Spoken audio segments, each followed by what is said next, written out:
I keep saying that I believe that almost everything we do as facilitators is a projection of our own needs onto the group or onto individuals in the group. And that awareness was for me a game changer, because it doesn't mean that I'm not going to do what I wanted to do, but it also means that I'm also part of this. And it's not all the people that sit in front of me or around me. Welcome back to The Edges of Facilitation. This is a series where we're exploring what facilitation is and what it isn't by comparing it with related practices. Some of these practices overlap, some of them get mistaken for facilitation. The one that we're recording today, incidentally, is the one that my grandma keeps asking me whether I do. And all of them have something to teach facilitators. The idea behind the series is to help facilitators work out where their edges are and where they can achieve different results by working in different modes. And in some cases where we might need to set clear expectations, because we might get ourselves into hot water if we accidentally end up in another mode. My guest today is Thomas Lahnthaler, and we are going to be talking about facilitation versus mediation. Welcome, Thomas. How are you doing? Hi, thanks for having me. I'm good. Brilliant. Looking forward to this conversation. So for those who don't know you, why don't you tell us a little bit about what your connection is to both of the topics of facilitation and mediation? Okay, I'll try to keep it short. Basically, when I introduce myself, the job that I have learned now a long time ago is mediator. That's pretty much the only job that I've actually learned. So I think I come from that field and initially worked a lot with nonviolent conflict resolution, alternative dispute resolution, conflict-sensitive approaches, because I worked in the humanitarian sphere for the first 10, 12 years of my career and had different roles, but it all circled around conflict contexts. A bit overlapped later on with crisis management and crisis leadership. And in all my career, I have worked with facilitation, but I didn't understand that until maybe 5, 6, 7 years ago, where that this is in a way what I've been doing, just in very different contexts. So there was a lot of capacity building training initiatives. There was a lot of group debates, focus group discussions. And later on, of course, that kind of turned into my profession when I did leadership, team development, and other things that circled around facilitative techniques. And in the past years, I've been sharing my experiences. Find it funny that this is called The Edge of Facilitation, because in a way I feel like this is where I started, and I moved my way back to something a bit more mundane in terms of facilitation. So I'm very curious to explore this. My idea for next series, which I haven't told anybody about yet, is to really use the term edges of facilitation to talk about comfort zone. I have a suspicion that you might be a good guest for the next series as well. Brilliant. So you mentioned a few terms in there, which I'm certainly not familiar with, things like alternative conflict resolution and things like that. Could you just recap them for us and tell us a little bit about what they are? So basically what they all have in common, so there's a lot of different fields here. Alternative dispute or alternative conflict resolution is basically a skill set that doesn't need to resort to violence. So nonviolent communication would fall into this larger field, but there's lots of different techniques, lots of different approaches, lots of different models behind this. But the idea is that you move away from the violent elements of conflict, which is both like mental, physical, structural violence, and move to alternatives and deal with conflicts in ways that lead to transformation, that lead to change, and actually bring things like reconciliation, bring the people together again. Forgiveness is often a topic, and really acceptance, and move on. So many directions I want to take it in, but I'm going to choose violence. So I find that word very interesting, and because you mentioned nonviolent communication, that might be a good place for us to start some of the conversation, because I know that that's a book and a practice that lots of facilitators read as well. I find the language around it very interesting, because I will out myself by saying that I didn't read that book for a really long time because I didn't understand what was meant by nonviolent communication. I was like, I don't think that my communication is violent. Why would I need to read nonviolent communication? I now understand what that's about, but I suspect you can probably explain it slightly better than I can, and maybe you can tell us a little bit about how nonviolent communication relates to facilitation, mediation, whichever I think it's in a way a foundation for interaction. I wouldn't even put it in any of the concepts. I also know and have followed a little bit the past years because there has been some criticism of the original concept. Ooh, I've missed this scandal. So basically, the idea is that you take any aggression out of the communication and focus it on yourself and on the relation to the person in a way. So basically, you start with your own needs, you start with your own position, with your observations, and by that you share your lived experience in any situation. So you're not attacking the other person for anything that they do or put interpretation in their actions, their intentions, and anything else that lies behind it. You stick with yourself.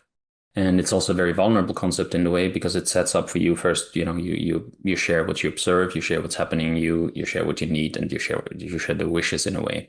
Simplified.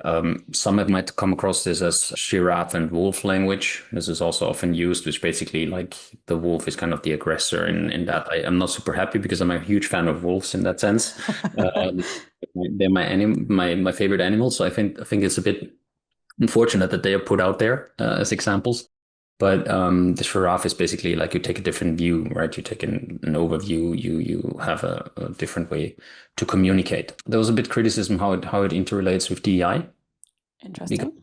the privilege debate is always there, and does everybody have the same opportunity to be able to voice these? It's similar than kind of the criticism that was towards the vulnerability concept, right? Is it something that everybody has the chance or privilege to do? Does the context set up for everything, for everybody to use that language? And I think that's also what I've learned unknowingly over the years, that it's not about sticking to these 4 steps by the book, but you have to adapt this to the context. And ultimately, I think for me, what I take from nonviolent communication is that you have to, in a way, start with yourself. You have to always speak from your own perspectives, because that is basically where your lived experience is. And if you're aware of that, and if you basically start from that point, somebody else can basically tell you that's wrong, but it doesn't matter as long as you know it's right. So it's a little bit like getting to know yourself and be in that position, and how it relates to, for example, facilitation and mediation. In mediation, it's a way to, on the one hand, for the mediator to interact naturally with the conflict parties, but also to help to give the conflict parties alternatives for how they can communicate with each other, their own needs, their own perspectives, positions, everything that they need, and wishes to the other side. So it's basically a tool that can adapt it in the right moment in a way, can really make a huge difference to how the conflict parties interact, or can even be a turning point. And in facilitation, elements of this are also important because for me, all facilitation is about bringing different perspectives together, and giving people tools to be able to express their perspectives is one of the key elements to this, and there nonviolent communication plays a role. Amazing. Yeah. My main takeaway from the book was we are terrible at talking about needs and spotting what our own needs are and what other people's are. So yeah, probably there are different ways at getting at the same point, but it does seem like it sounds really simple, but it's one of the hardest things I've ever found to do. Well, there's a few things that are hard about it, and one thing is first to really understand that very often we're projecting our own needs onto others. So what we see as needs in others might just be something we need.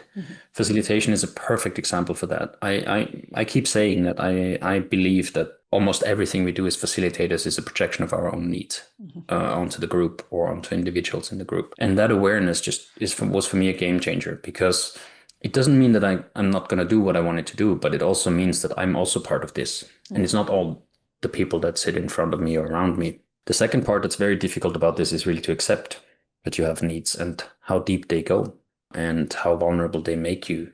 Just to say that we somehow along the way we learned that expressing our needs is something that makes us vulnerable. That's not something we should be doing because that takes us into the personal space that is very heavily guarded. And the third thing that I think is very difficult, and that applies not only to nonviolent communication, but also to things like active listening, which I wouldn't say a critic of, but I think I have a very critical perspective of it, because we're underestimating how important it is to really train active listening so that it becomes a natural part of your speech pattern. Because this is the problem also with nonviolent communication. If we two know each other, so I have an idea of your speech pattern, and all of a sudden you might apply techniques that you have just learned, for example, active listening or nonviolent communication, it breaks with the speech pattern. And our communication is all of a sudden not natural anymore. And I feel that there's a connection break. And I've had this so often. In my mediation training, for example, we were drilled over a year, brutally drilled in active listening, in mediative communication, as it was called, basically just expressing myself neutrally with, or neutral is a tricky term, but without my own emotions, because that's basically what mediators need to do, right? My emotions don't have a space in the emotions that are in the room. So I need to express myself without being judgmental, without, be guiding and all those things, but also active listening. And it needs to be so normal that nobody, the test for us was that our partner or our family should not notice when we do those techniques. That was the threshold. And it took us a year to get there and really practice and failing and constantly being reminded and constantly be put out. Doesn't sound honest. And that's, I think, underestimated with all those techniques, that this requires practice. So when I see a half-day active listening training, I'm a bit skeptical, because that's not going to get anybody anywhere. As important as it is, but it takes a little bit more than that. That is an excellent point. And maybe it's a natural point to ask the question, which I'm sure lots of people are curious about, which is like, how do you end up becoming a mediator? Like, what's the process of becoming a mediator, or how can you train? How can you learn this? I had always, like, I it's gonna get a bit personal now, but I grew up in deep working class environments. I was surrounded by a lot of hard interactions, including conflicts that were intoxicated nature. So there was a lot of that around me, and I always felt like I never had the tools to handle it. So I think I had, like, naturally was drawn to going in between and like basically just being the referee almost, and that didn't solve anything because those conflicts kept resurfacing. And so I was very fascinated by it. And then I had the privilege to do an internship in South Africa. And in South Africa I studied already a little bit. Basically, that's the first step. I did peace and conflict studies. So I studied a little bit about the theories of conflict and different ways to approach it. And then I got an internship in South Africa. And there I had a privilege to learn more about the Truth and Reconciliation Commission. One way, for example, of dealing with conflicts over time. So not only like the conflict resolution, but also what comes afterwards, what's often forgotten, basically the healing. And the other thing was that I was tasked to basically evaluate the community mediator program that this little NGO had been running, and these people had been out in the communities working with those techniques. I went into all those communities and watched those people work, and that's when I was hooked, because I saw the impact of it, but I also saw the how rewarding it can be to be in a role, right? While the mediator is not the person solving the conflicts ever. And I think that's exactly what I needed. I needed not to be the one solving it, but I needed tools to solve it. And that's when I started looking, and I did then in Berlin, I did a 1-year mediation training certification. And that was a very, very intense process, because it started, like, most of what we did was a look in the mirror.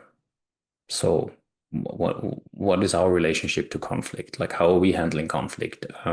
What are the triggers? What are the no-go zones? What are those things that we find difficult? Where are the limits for being involved in conflict? And that process then afterwards lead to, of course, it's fed with a lot of techniques and with a lot of tools and with a lot of practical exercises, practical mediations that we had to do. But the core part of it was getting to know yourself. The tools everybody can read about the tools. No, there's no secrets there. But I think the most important and difficult part is really to get to know yourself in that process, to also know when to walk away, for example. So I do want to come to the definition of conflict in a moment, and the question of when to walk away, like what types of conflict we deal with in different situations. But because you mentioned kind of reflections and mirrors, I thought it might be worth. I know that there is a picture of a mirror on the cover of your book. Do you want to tell us about why you picked that cover image? So the book is called Facilitating Reflections, and I think it is targeted at facilitators, correct? I wouldn't even dare to say who is targeted to, because in a way I think it's for everybody who works with groups, even in groups, because it doesn't matter. Not every question might be relevant for everyone that's in there or everything that's written in there, but I think it's perspectives that might come in handy when you're dealing with groups and group dynamics, and not necessarily those perspectives that are in there, but for reflecting over what you think about those things. Why I picked those image, I think it just came to me. I always wanted to have a mirror. I never understood that it needed to be broken, but I kind of had the idea of puzzle first, and then I was like, no, it's not really a puzzle, because I went through the process that is outlined in the book and that I kind of invite the readers to go through, and when writing this book. And then I just said like this, there were lots of things that really hurt, like acknowledgements about myself, realizations about myself. I'm like, wow, I'm not sure I like that, but that's just part of me as well. And that hurt, right? And so this is a bit where it came to, I'm like, yeah, I looked in the mirror, I tried to put together the mirror pieces, because you only see bits and pieces. Even you look in a mirror that's not broken. You either look at what you want to see or what you don't want to see, or every time you look in a mirror, it's different. You never see the same thing when you look in the mirror. So those things are all there. And then, of course, the cut is kind of, for me, the key element, because if you really look in a mirror, it will always hurt at one point. I can confirm that the book hurts. I haven't done all of the exercises in it, but the first couple that I did do, I was like, yeah, okay, right. I probably needed to know that about myself. But yes, it felt like a good moment to ask that question. I like that you mentioned or clarified that it is for people who are just working with groups in general, because the more I dig into this Edges series, the more I am just like, the focus is just how do we be the best versions of ourselves for whatever group we are in at whatever time, and the labels are kind of irrelevant. We're going to be suited to different situations. Some of us will be suited to others then. But yeah, I really like the concept of just the question, how do we be the best version of ourselves with any group that we land in? Yeah, I love that. I would add in that moment, because I don't think there's just one version of us. I think we have so many different versions of us, but I think what maybe connects all of them is that the source of where we are, and this is kind of where I kind of want to push with the book, but this is also, I think, the process started with my mediation training many, many years ago, and I didn't understand it back then. It was a really brutal process. I can share one simple example, which also turned into since one of my favorite exercises to do, which is drawing from four corners. And we did that, and we sat down on the floor, and we had a flip chart in front of us, and then we were asked, this is all done in silence. There were four chalks on this flip chart, four people around each flip chart, and then you had to pick a color, and then the instruction was just draw.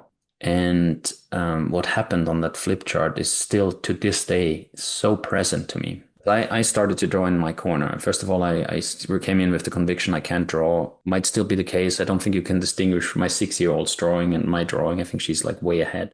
But I sat there with the conviction I can't draw. So I was insecure to begin with. And then I looked at what the others did, and I just had my little corner there and I drew. And the others started to already explore together that flip chart, right? So they drew into each other's corners, and I didn't do anything. And then one person carefully drew into my part that I considered my part. It wasn't my part, it was just a flip chart. And then I dared to draw somewhere else, right? And in the reflection, it was just such a brutal mirror that hit me, because this is exactly how I engaged with groups when I got into groups that I don't know. So I take the corner spot to just observe what's going on, and then I need to be invited. And I see, funny enough, I see the exact same pattern in my daughter. She sits there, and she doesn't want to be like reject anything, but she also wants to get permission to be part of it. And that realization was just a brutal one, right? Because I had a very different image of myself. And I think knowing these things when working, and I love that you said, this is all labels, because I could not be more on the same page as you there. Because when we work with groups, I think that it's negligent not to know yourself and then ask for something from the group, because that might cause not only reactions in you, but also in them. And you might not have done the necessary reflections before to see why you should have maybe been careful, or what that comes from, or what you need in the situation. And I think that's important. Yeah. I love both the exercise and the realization that you came to, because I think I realized something very similar about myself as late as the beginning of this year, actually, that I was waiting for people to invite me to stuff, and like from like everything from social stuff to collaborations. Like I was surrounded by all of these amazing facilitators, and occasionally they'd ask me to do something with them.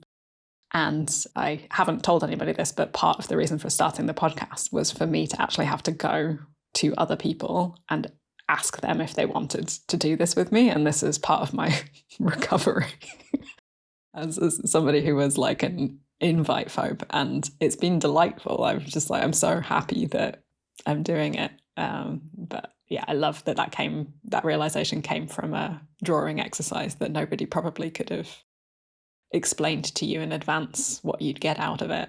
You just have to let them. And we did that basically, I think, in the second gathering. Mm-hmm. So we didn't know each other as well, very well. And this was just for me not only that, what I realized, but also it opened up to me, like there's so many things I have no clue about myself. And that was many, many years ago, right?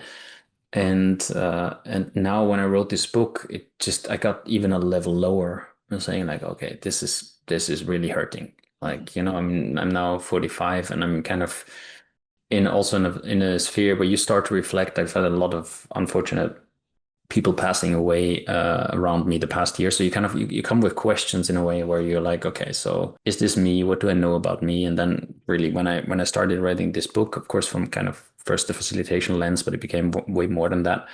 I realized that still after so much time, so many years, I haven't taken enough time to reflect about myself, or to just get to know myself really, and find out why I do things, or why I prefer certain things over other things. And this is also a very important thing I say in the book, like this is not the way I believe things should be, but this is the way I believe I want to do things. And that's what I've learned. And those things change, because what I wrote in the book, those were things that I might have written actually in the first draft very differently, because they've evolved in that period. And I'm sure I haven't gone back to it now for a little while, but if I go back to it now, there's certain things I will see differently now than I did when I wrote it. And that's the beauty of just evolving and reflecting. Yeah, amazing. Well, I will finish it. I am determined. I am one of those incredibly stubborn humans who, like, it is one of the things that I will do. It's on my special bookshelf. But before I go too deep into my special bookshelf, maybe let's come back to the topic of conflict in general, like what it even is. I think one of the themes of this podcast is that I tell people stupid things that I used to think, or things that I tell my grandma, and what I used to tell her. And then, so I'll tell you what I told her, and then I'll let you react to it. So I was like, okay, so grandma, facilitators are the people who are like trying to avoid there being conflict, or like trying to prevent there being conflict. And mediators are the people who come in when there is already a conflict, and like help people fix it. I now know that that's not true, but I'm going to let you react to it first. Let's just remove the categories true, not true. I've seen situations where this is very accurately described how it is, and I know a lot of facilitators who are either not aware or deliberate about not staying away from the conflict sphere, and that can be all through stopping shouting in a room when people shout at each other too early, or it can be by really saying like, okay, we open up this topic, but we take a break now, right? So you stop the dynamics that are actually very important to let play out for conflicts. And so I know a lot of facilitators who do that, so your description would be quite accurate for that. I think facilitation, speaking of the label, I think facilitation in a way is something that's so versatile that I actually went to the point where I questioned whether it's a standalone concept, or whether it's just something that is applied in different things, whether this is leadership, whether this is training, whether this is mediation. Because the basic idea of facilitation techniques is not so different in all these. And I used to look at more like at the mandate and what you're mandated to do, but then what is a facilitator really mandated to do, right? I kind of ended at that point. And if you say like I facilitated something that didn't have any purpose, just we just came together and had a conversation, maybe that was the purpose in that sense. It's in a way the same way facilitation as if I said like I mediated a group conflict, because you still have to use facilitation just in a very different context. So yeah, that label, I've done a lot of reflecting about that label lately. I think last time we spoke, you might have said something, I'm definitely going to get this the wrong way around now, but all mediation is facilitation, but not all facilitation is mediation. Did I get that the right way around? Yeah. So I think just the topic of conflict probably sets some people's makes people start to sweat when they think of it. I never thought of myself as somebody who was good at handling conflict until the point at my previous job when I had a 360 reflection done as part of a leadership program that I was part of at the time. And the thing that people rated me highest on was conflict management. And I was like, how did this happen? Like, what is that? Where is this coming from? And then I read their definition of conflict, or create, and it was something like creates constructive conflict in order to accelerate group progress. And I was like, oh, I guess, yeah, no, I do that. I just I'm going to make sure that those people are in the same room. I'm not going to shuttle information between people because they're they can't get on nicely between each other. I'm just going to put them in a room and make them talk it out like adults and make sure that they hear the same thing as each other. So that was just a reflection on the fact that I think the word conflict can mean different things to different people as well. And this is I think is a beautiful example for a bit the challenge that we face in the facilitation sphere, I feel, because I don't think when we talk about conflict, we're all talking about the same thing. It's one of these typical labels that, might have definition, a textbook definition, right? Okay, seemingly inagreeable points of views or opinions or whatever.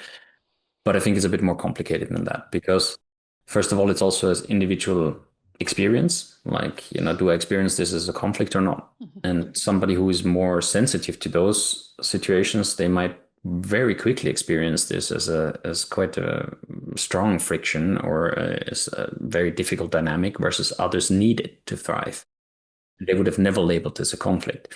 So what you described might be is in a way probably a rather common situation for facilitators to face. And what you did, from what I hear at least, you facilitated that either through initiating it somehow very strategically and then walk people through, or handling the situation when it comes up. And that's facilitation. That's for me not mediation, because mediation for me, the way I have learned it and the way I look upon it, is basically when the conflict parties struggle to understand why they cannot agree.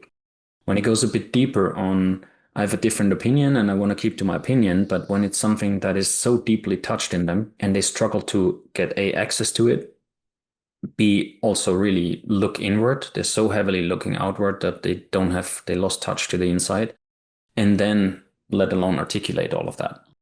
And this is where I understand that mediation comes in, which is helping the people through the process to not only get away from the external perspective, but shift it to the internal, and then go layers down, layer by layer. And it's also a fine line, because it's almost like a psychological process, right? And lots of mediators are not psychologists. So I think there's that, but there's the techniques and the combination of what tools you have help you also to not to move away from the trauma, right? If there's trauma, that's, for example, for me, a red line. I don't go there. I'm not a trauma expert. I have watched trauma experts work, and it's amazing. But also that's not something that I say I have tools, I have things to do. And I think that's often, it's just the awareness that I'm trying to push facilitators to have, to that it's not something to play with lightly. So disagreements, or even like, let's say harder conflicts that still maintain on a surface level, in the sense that, yeah, you can work with that. People are still okay, and they're not deeply touched, and there's not something where you see like, oh, this goes so deep. By all means, use the tools you have.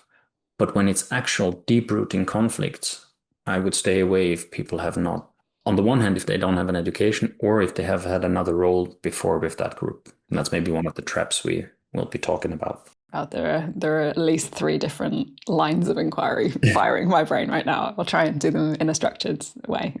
Maybe let's follow the one which is about when this doesn't work. Like, so maybe when neither facilitation nor mediation works, or maybe when one or the other works.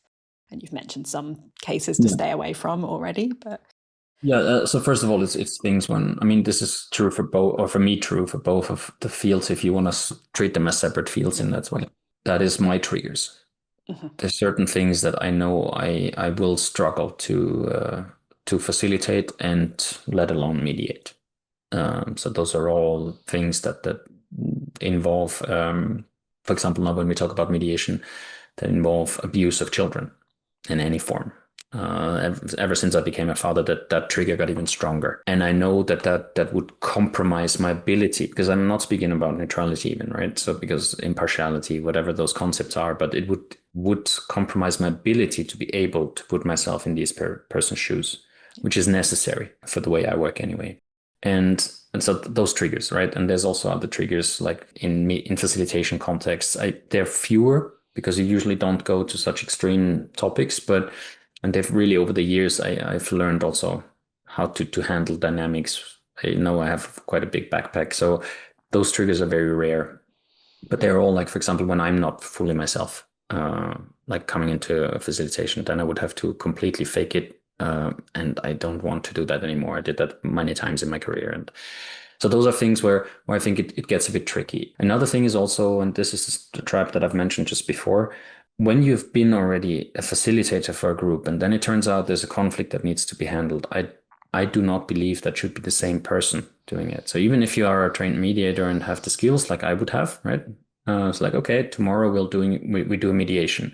It's a completely different mandate. And the problem is you compromised your role in the sense that you have developed a relationship with the group before and are part of a system. And I'm a trained systemic conflict analyst, so I always look at conflicts as systems. Then they don't play out between the parties only, but also the field around. Just also, for example, one of the reasons why I'm opposed to managers and leaders having a role in conflict management, because they are part of the system, right? So they will never get the role that they would need in order to be able to work with the conflict parties. And I've made that mistake. In a way, the result was maybe a good one, but I wasn't feeling good. So I was completely stretched. I was also completely mental capacity that I used. I understood that my relationship was in a way compromised with all the people, because I had to change relationships today. So it was very, very difficult, and I would not recommend that. That definitely can go wrong. And also, if people don't want to be there, I mean, my excellent mentor when it comes to mediation said, like, this is also something I transfer into facilitation: as long as the people are there, they're ready to be worked with, even if they don't know it. But at the same time, I've also seen situations where when you work too hard on someone to be ready and don't give them the time they need, it backfires.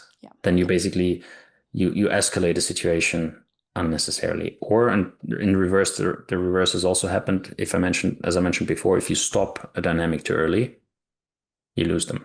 That's true for both facilitation and mediation. I love the reflection about the switching hats, because I think that's come up a few times in this series, where that's one of the reasons why I want to be part of communities of people, so that I know who I can pull in, so that I can keep my role very kind of clear. And I love that you ended on the reflection about people have to want to be there. And I can tell you the most recent time that this what's facilitation, what's mediation confusion came up was about 2 months ago in a pub. when somebody asked me, so I basically sat next to this random person at the bar of a pub, and she asked me what I did for work, and I told her I was a facilitator. And then she was like, great. So I want to ask you a question. So if Netanyahu rang you up and was like asking for advice, what would you say to him?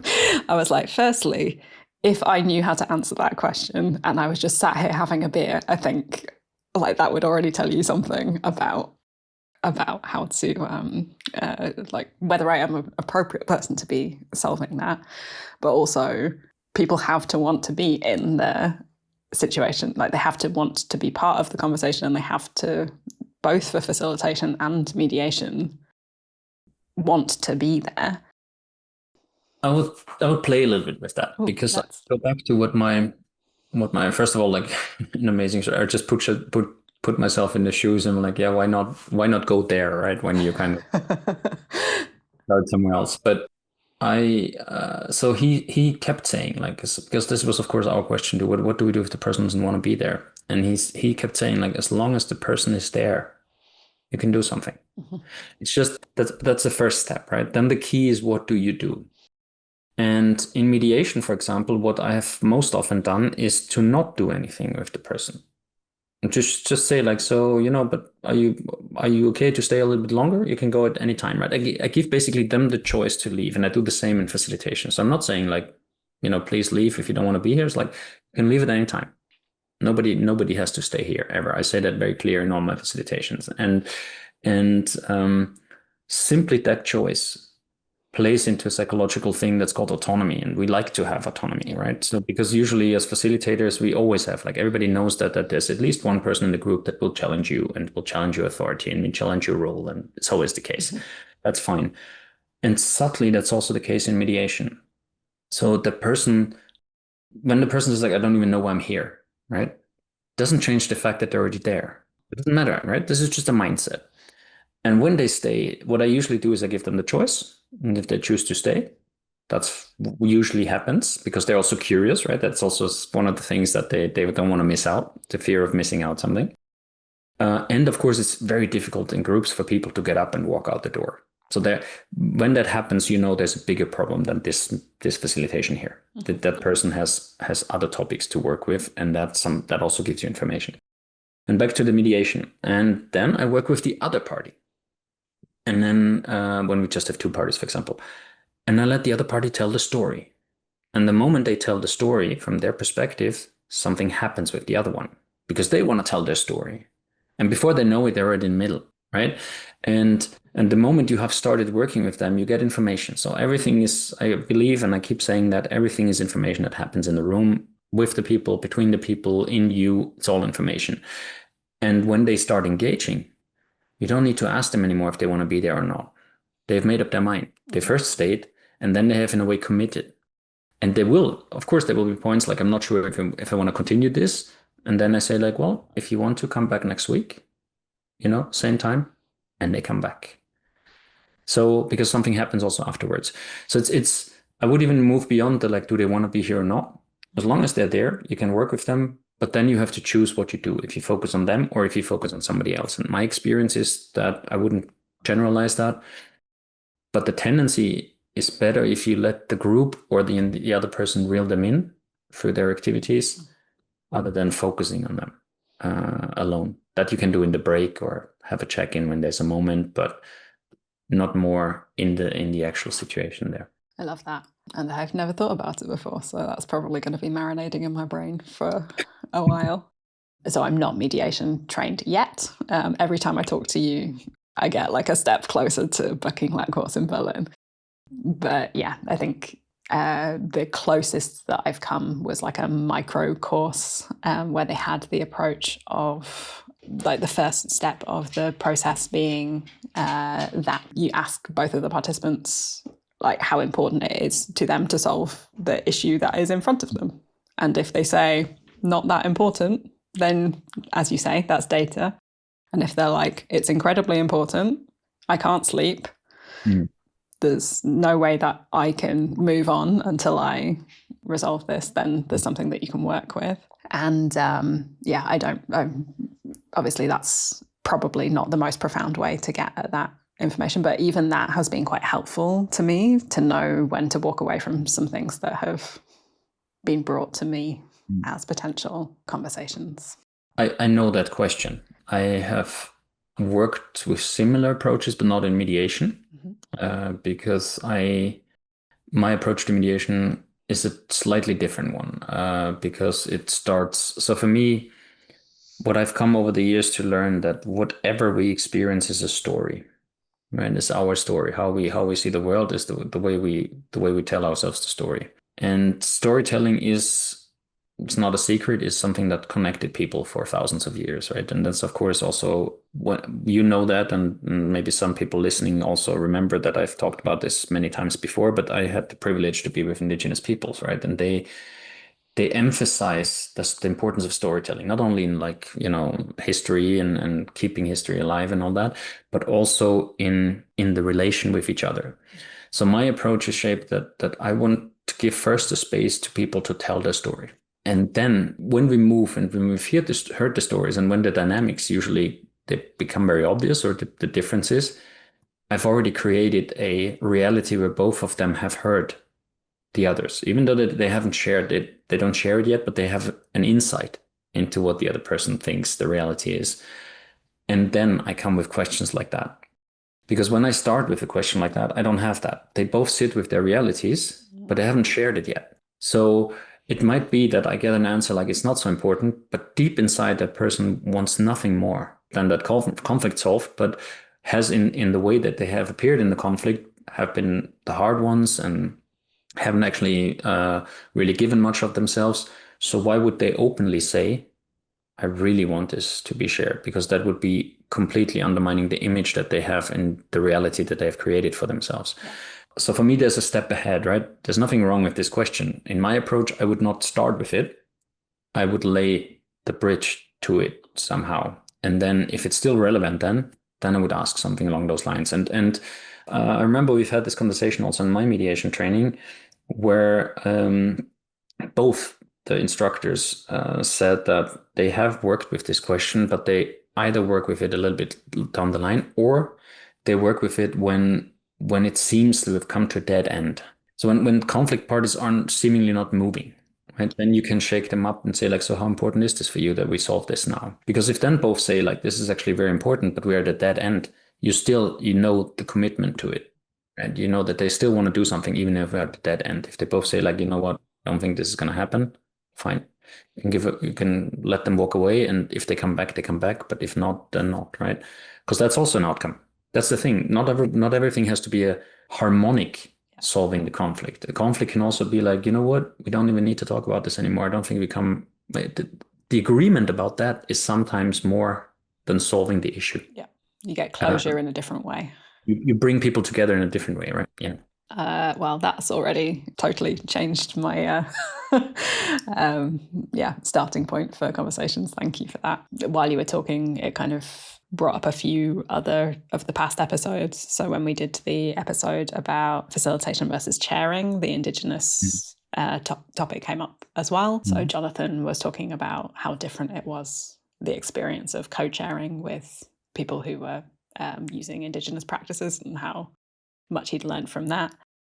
And then when we did facilitation versus hosting, as in the art of hosting, the role of stories came up very, very prominently. And I know that a lot of their methodologies are kind of Indigenous inspired. And that journey of using stories at all and using conversations versus activities has been, for me, totally transformational. Because I was actually like, when I did a lot of facilitation courses, and one of them in particular, I've said this a couple of times on the podcast, like told me not to use conversations in workshops because conversations are draining and conversations are like not a good use of people's time. Anybody could have a conversation. You don't need a facilitator if you want to have a conversation. And I agree that they can be, but they can also, like stories, I know stories are different from conversation again, but since rejecting that piece of advice. I've just found like a whole new layer of depth that you can get to with working with groups that I'm very happy is now part of my practice. It's fascinating because my question to whoever gave that advice was like, so what is it if it's not a conversation? Because even if you look at all the tools you use, eventually there will be a conversation part of it, right? In one form or another. So I think facilitation without conversation, and wonder if that's even possible. Sure, there's all the settings like when you facilitate in silence, but even silent conversations, right, are conversations in a way. So I think what I learned is that it's often a fine line. Speaking of comfort zones, I remember a training that we gave with a very good friend of mine, and we did like a long course for team development, and part of that was a lot of deep reflections, which I had already learned from my mediation practice. There was also, it was really like these intense, long, deep reflections, and and they were so patient, the two instructors, and it was just uncomfortable to sit in that heavy, deep feeling. This was precisely the point. And what you can do with those things, there's so many things. First, for example, if you have a very lethargic group where you can't really get to the emotional level, that's one way of doing it, because eventually one will get annoyed by it and say it. And that's already, then you have like, okay, here's the permission for emotions. You have just given it to the group, right? So you open out of that. But then it's also really that comfort zone, because very often when it becomes uncomfortable, there's a reason for it. And that's a reason because the conversation moves to a different level. Sometimes that's adequate, sometimes it's not. But depending on where you are, I think as a facilitator, that's something you have to pay attention to. Is it your own discomfort? Because sometimes it's your own discomfort. And the reason why I mentioned this friend of mine is because he hadn't worked with reflection so much. And we had these long rounds, and we had an agreement that I led them. And I could see in the first round that we did, I could see his discomfort. Because I could see he was so edgy in the chair. He wanted to say something. He wanted to say, oh, let's take a break. And I just signaled him like, no. And then all of a sudden somebody came in and then said something very profound. It's like, I cannot believe that happened after. I'm like, this is exactly why we do this. So facilitating conversations is for me a key. And when we talk about stories, maybe very quickly, I think what is always tricky, what I notice when in many conversations I had about stories, that people immediately picture fairy tales or metaphorical stories. Yeah. I think just sharing my reality is a story. Yeah. Because it's my story. And if we move beyond that, the little slightly colored perception that I sometimes see that people have of the word storytelling, you actually come into a completely different sphere, and people open up. It's like, yeah, every story is a story. And that can be as small as to, why is this glass here? Why do I need this? Right? To like, what is mediation versus facilitation for you and for me? And I have learned that from, for example, I spent a lot of time with the Aboriginal people, and they use storytelling. This is the way they interact. Mm-hmm. And I can recommend the book Sand Talk, which from Tyson Yonkompuda, where he gives a little glimpse into that philosophy, and he calls it a yarn, and that's what I also call it in my book, because this is what it's about: a conversation where we share realities and where we share our individual stories and see if we can build a common one out of that. That book is behind me. I think it's probably out of sight, but it is behind me. And I think you're the second person that's recommended it to me. So I will definitely get to that at some point. We have time probably just for one more question. I have so many other things. So you're clearly already obligated to be in the second series. But just from my side, you just reminded me, because we were talking about your book of, and earlier you were talking about going down layers when we were talking to people and not necessarily understanding that not everybody can understand necessarily everything that's going on for them. And I've just remembered what I think my favorite part of this book is. I think it's in the book. Maybe you just said it on LinkedIn. I can't remember. But the definition of a difficult participant. So I love this. I don't know if you want to say it in your own words. I don't believe there's a difficult participant. I think it's a label that we give them. And the reason why we perceive them as difficult is because we haven't found a way to interact with them. I believe that every participant tries to tell us a story, and some are able to, and some are not able to. And the ones that are not able to, or the ones that we struggle to understand, those get very quickly the label difficult. Yeah. And that can be because we perceive reactions in the group. They might also struggle with understanding the story, and so I think that's rooted in us. And there's simply the question, like, what makes this person difficult for me? Sometimes an eye opener, and especially when you, like I have lately, and this is also the space that I'm exploring more and more now, worked with neurodivergent groups. There's so many people who tell their stories in unique ways that are not standard or more common or widespread, and that is difficult to, in the sense that not what the person says and who the person is and how they tell their stories is difficult, but for me to understand it and find a way to make sense of the story. That's what's difficult. But it's so quickly to externalize that again and put that label on someone, neurodivergent or not. And I think we should dare turn around the question, say, like, what makes that person difficult for us? Is there anything that you've been burning to say and I failed to ask you? I loved your questions. I would one last topic that I think is interesting for people to explore, and I'm not giving too much on it, but I think we can go beyond the needs in a way and go to maybe one of the most fundamental needs that I've learned in conflicts or disagreements or frictions is one of the core topics that is not sufficiently addressed, and that is our individual needs for autonomy. Mm-hmm. And there's lots of scholars in the last year that dove a bit more into that when it comes to the conflict work. But I've really learned that that's a very interesting case, because we have a perceived autonomy and we have a non-negotiable autonomy, and all those spheres are there. But what's interesting for us working with groups is to observe whether some people react and how potentially they feel their autonomy is hurt or is not taken seriously. And that can be verbally, kind of, here we close the circle to our first question. That can be through language.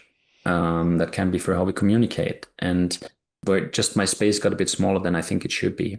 And that very often, not always, but very often is somewhere in the conflict dynamic, if not at the core of it. Maybe that can be the teaser for me bringing you back onto the next season of Edges of Facilitation, so that we can work out what to actually do with these difficult situations.